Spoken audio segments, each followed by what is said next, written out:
সকাল 11টা বা তার কিছুটা বেশি সময় হবে। বাড়ির একজন সদস্য পুকুরে গিয়েছেন গোসল করতে, কিন্তু অল্প সময়ের মধ্যে তিনি হন্তদন্ত হয়ে ফেরত আসেন।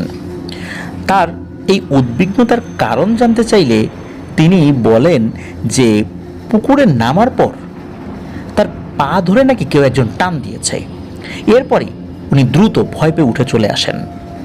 তো এই কথা বলার পর বাড়ির মুরব্বীরা বলেন, ও কিছু না, পুকুরে থাকা কোনো ডালের সাথে হয়তো আঘাত লেগেছে, এই জন্য মনে হতে পারে, এরকমটাই।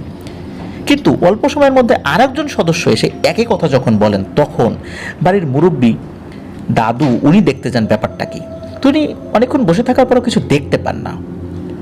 এরপর উনি যখন বাড়ির দিকে ফেরা শুরু করেছেন, হঠাৎ করে অনেকগুলো মানুষ পুকুরে নামলে এক ধরনের শব্দ হয় না, ওরকম শব্দ।